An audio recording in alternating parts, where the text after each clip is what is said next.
Andrew Charlton is the Managing Director of Aviation Advocacy, an independent air transport consultancy based in Switzerland. He's visiting his family in Sydney. I asked him why there'd been such a backlash in Australia against the initial decision to allow Djokovic to enter the country. Well, I think there's two things to note, Jamie. The first is that the fact that Djokovic was given permission to perform in the Australian Tennis Open is a state issue and a state matter, but under the Australian federal system, there are federal hoops that have got to be jumped through as well as state hoops that have got to be jumped through. And so there was a lot of outrage in Australia over the fact that someone who hasn't been vaccinated, when, remember, 95% of the Australian population is now double vaccinated. We have gone through some incredibly complicated times in Australia with with lockdowns, really very rigid lockdowns, and a really strong zero COVID policy.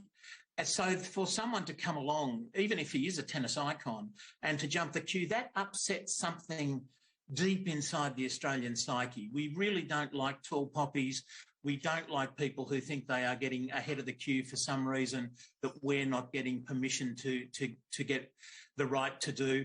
And our families can't come and join us here, but suddenly this man can, and he's unvaccinated. And that has really upset the Australian psyche.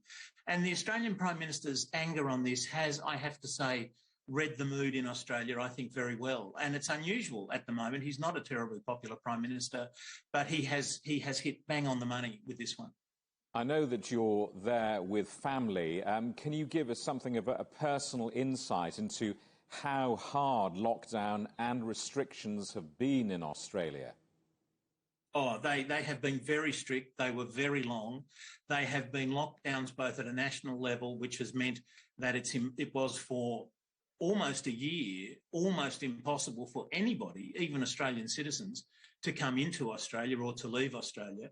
Recently, those rules have been loosened, if that's the right word, made slightly more tolerant, but only for Australian citizens. So non-Australians can't come. So if you're a family in Australia, but you have non-Australian parents or extended family, they can't join you. There has been really strict and rigid lockdowns, and Australia has only had in the order of 1,000 deaths from COVID because it has taken such an incredibly draconian approach. They see Mr Djokovic as laughing at that and laughing at the efforts that we've undertaken for 18, 20 months now. I wonder what this episode means for international sport. It's a rather rarefied world, isn't it, where top sports people jet Yes. in and out of countries. They're not like the rest of us, but maybe this story illustrates they need to be.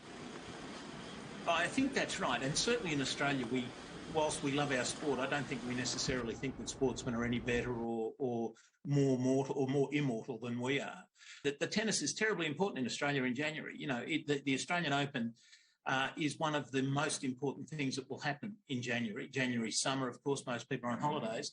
I could point out that we're also beating you in the cricket, but that would be unkind.